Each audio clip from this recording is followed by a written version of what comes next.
I'm Ashley Yarbanek, Director of Member Relations here with the Mortgage Bankers Association, and I also run the residential side of mPact, which is our Young Professionals Networking Group.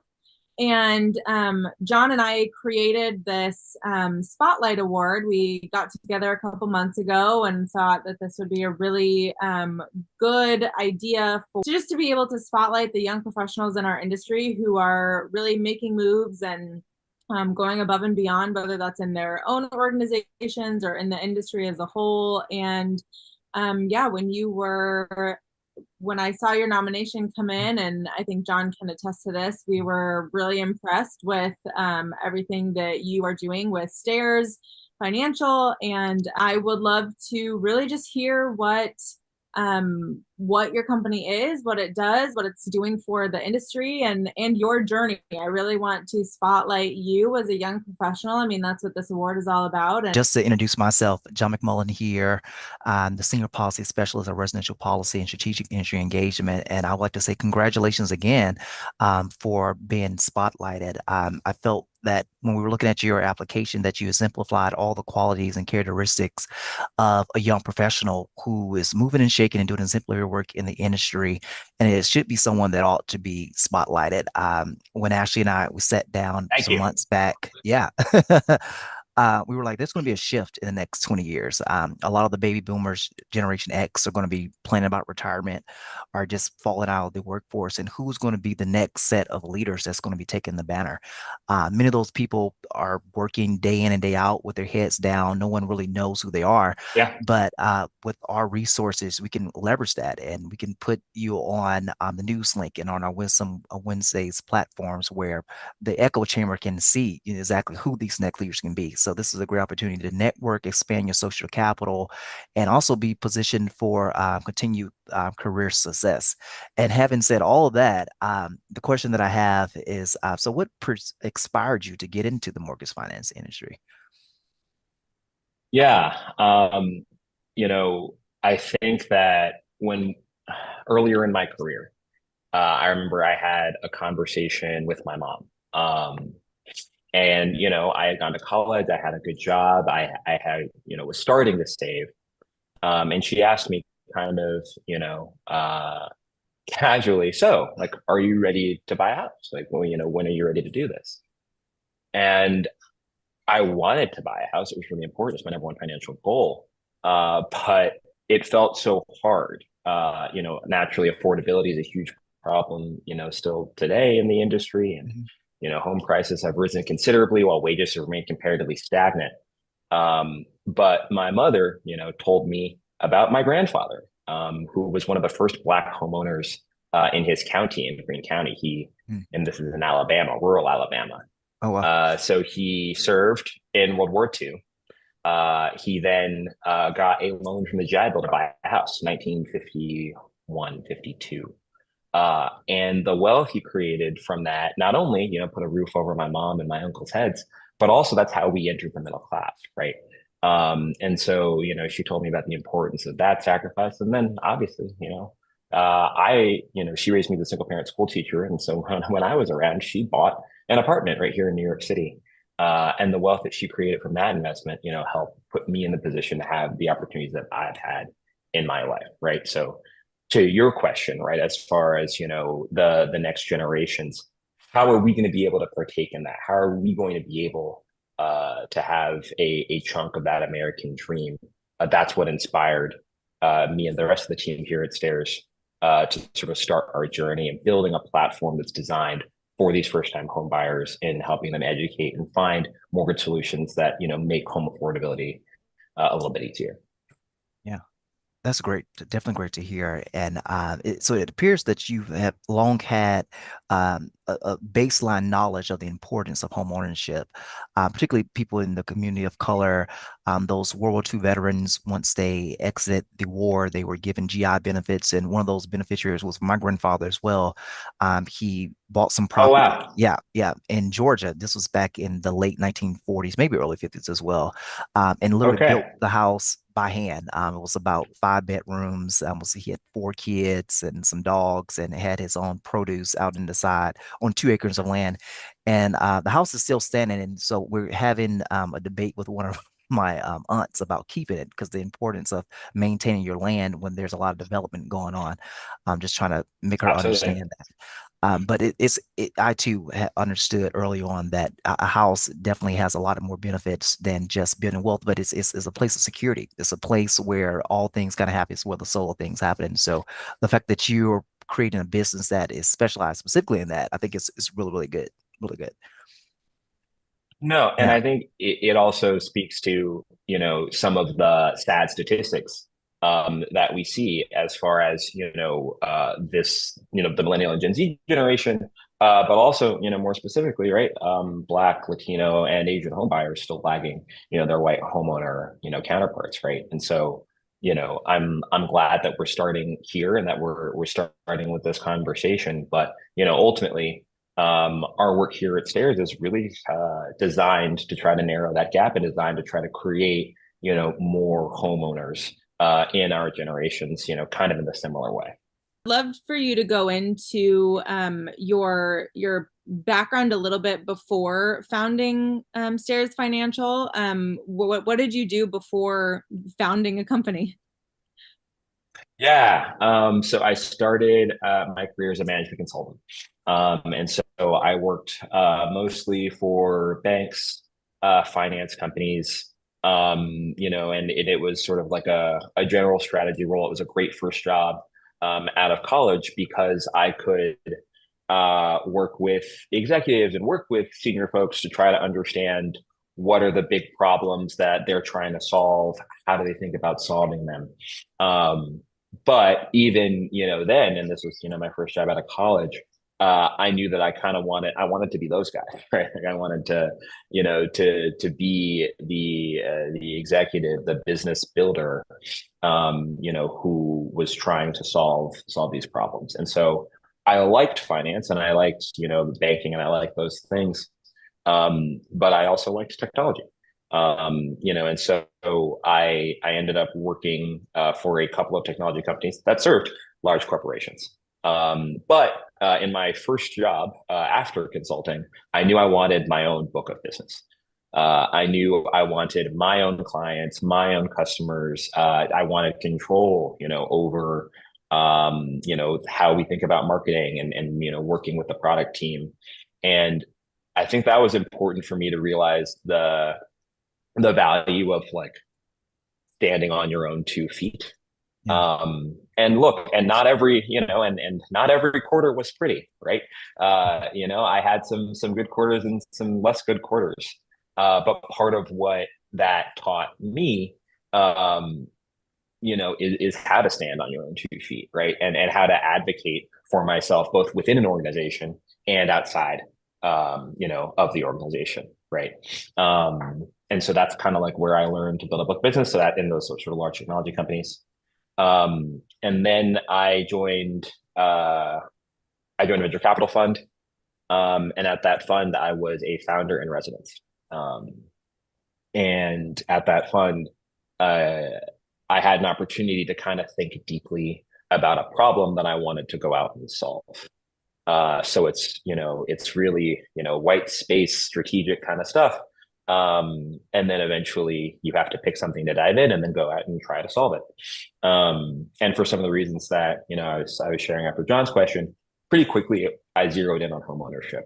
How can we create more homeowners?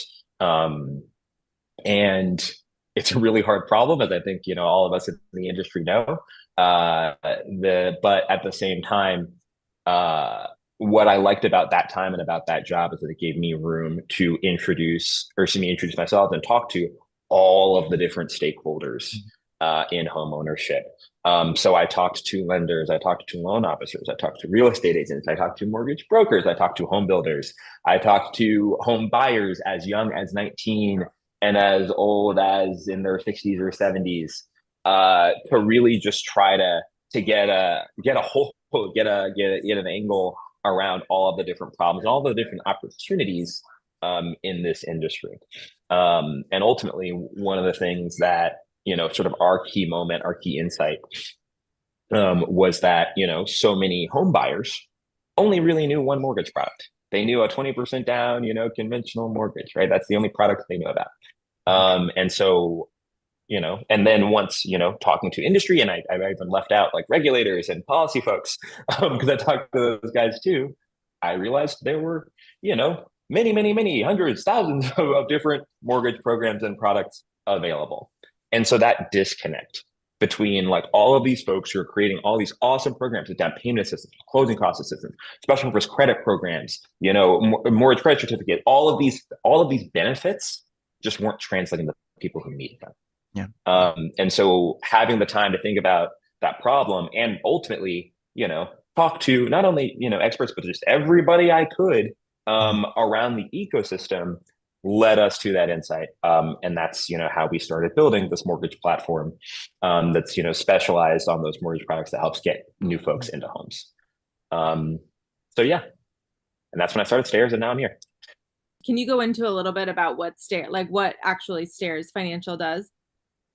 Yeah, absolutely. So Stairs Financial is a mortgage marketplace designed for first-time home buyers to connect them with lenders who can help them buy homes with these, sort of special mortgage product with down payment assistance and these other benefits. But we're not an originator. We partner with lenders, and we focus on lenders who are excited and have experience with serving these first-time home buyers, these future clients for life, to help get them over the over the hump to be able to afford a home. Okay. So in that way, yeah, that's us. So consumers, they come to us. They share a little bit of information about themselves, some financial information, some professional information, and also where they want to buy a home. We then look or sort of connect to our database of all different programs, but also our collection of lender partners.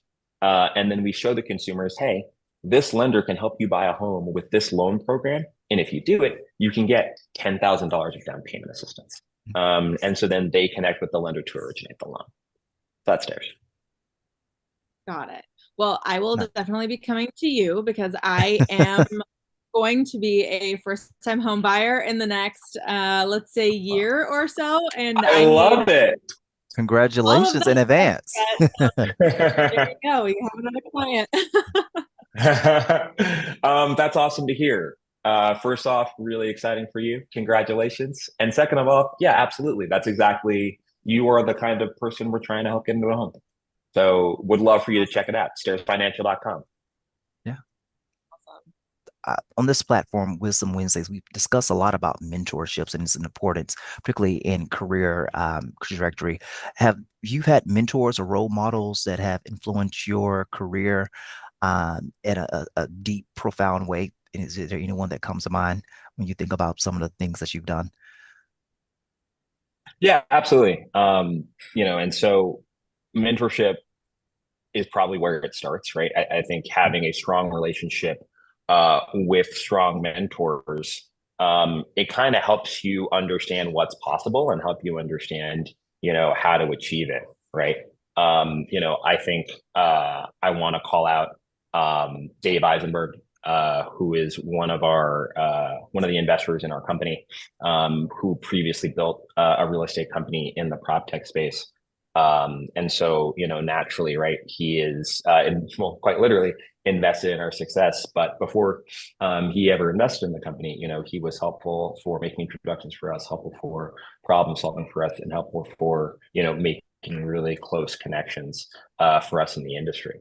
And I think that, to the extent that I do have, advice to share, right, I think a lot of people think about mentorship as needing to be really formal, as needing to, to have like a mentor that you declare and you can say, oh, well, I already have a mentor. I don't need this person's mentorship. You need a lot of mentors, or at least I know I do. Right. So when I think about the people who I'm meeting, in the industry just in the last, several years since we started Stairs, like I consider them mentors. When I think about people that I've worked previously with, I consider them mentors, right? Because, I think ultimately a mentor is anybody who takes time to invest in you, to teach you, to, help you understand even what it is that you want to do and how you want to achieve it. I love that. I think, and I've said this a lot on this platform, I think, and I love that you touched on it, that mentors don't need to be formal. I think the most effective mentors are the ones that generate naturally, and you find that connection and you have that sounding board, and it's really all about relationships and building that relationship. And so I think that's really great that you have found that, and that you can have many mentors in all different facets, from personal to professional, and multiple on either side. Yes. Like there isn't a one size fits all. There's so many different moving parts in this industry and in your life that you can have a ton. It doesn't matter. There's no limit. And another thing I'll add here is that, especially, in our industry, right? I think that, a lot of the folks who have accomplished so much just, are older, right? And I think that a lot of times when you think about mentorship, at least I know I seek older mentors, I seek experience, and I think that's important. But I also think that there's role as you think about like your collection of mentors for peer mentors, right? For folks who are, in your generation, maybe even, who are doing something pretty similar, to what you're doing, right?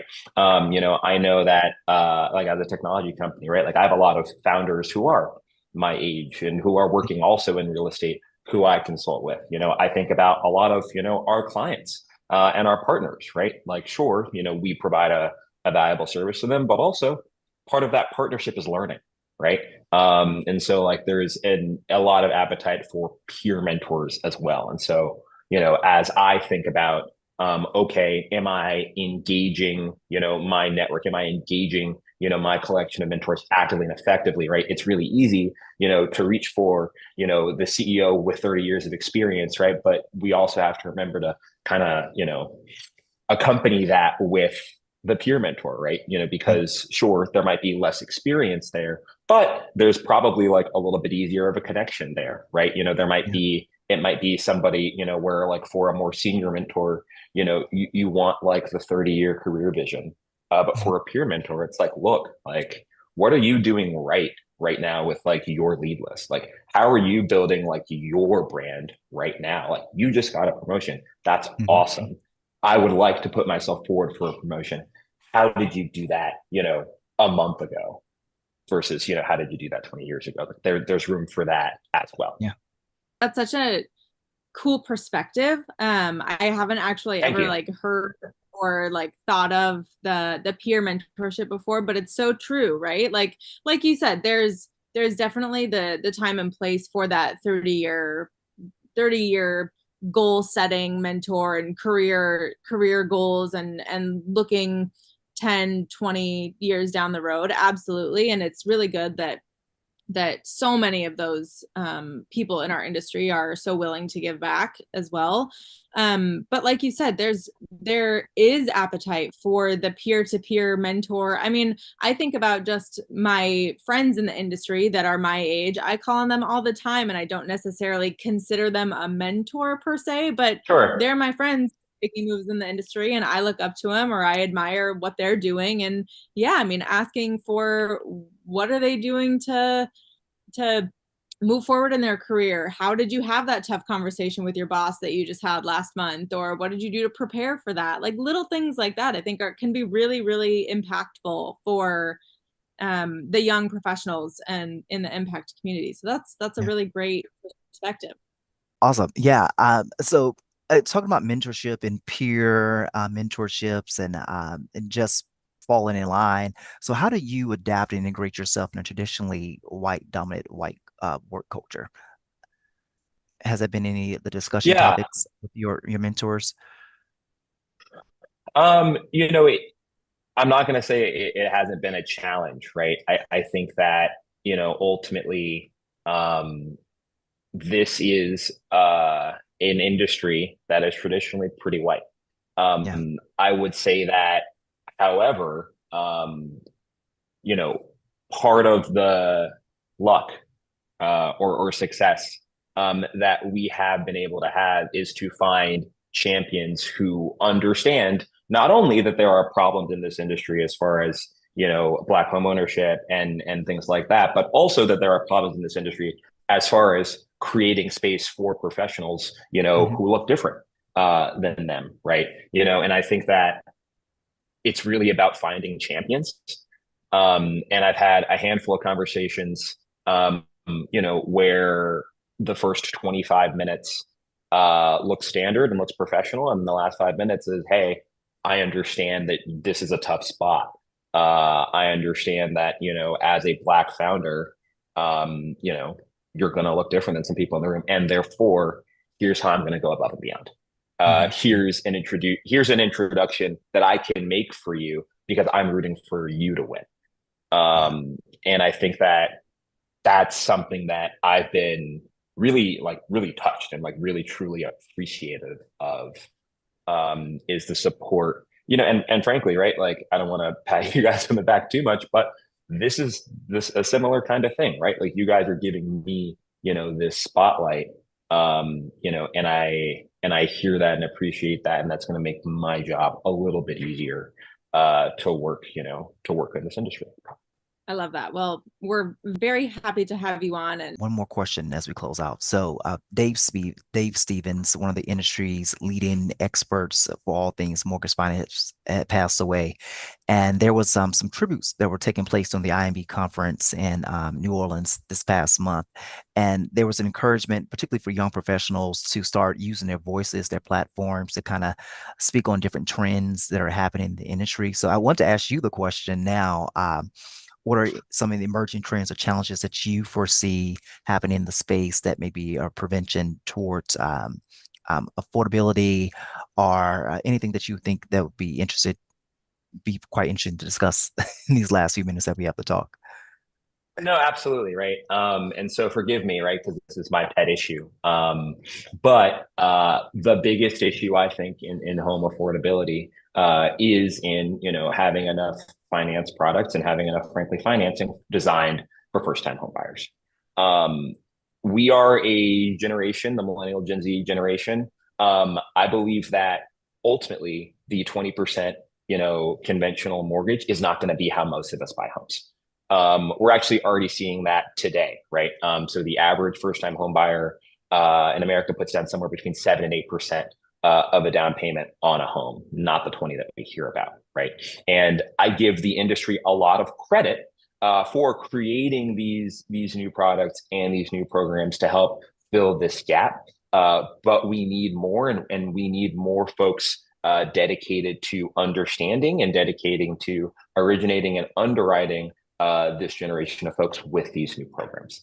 I think that that's, one of the biggest things that will create more home buyers, and ultimately, one of the biggest things that we need as an industry, because I'm looking out at a couple, 1 or 2 generations that are going to have really hard times affording or being able to afford to buy a home. The demand is there. Folks are motivated, folks are doing what they can. Folks, people have good jobs, people have good credit, people are saving, people are budgeting.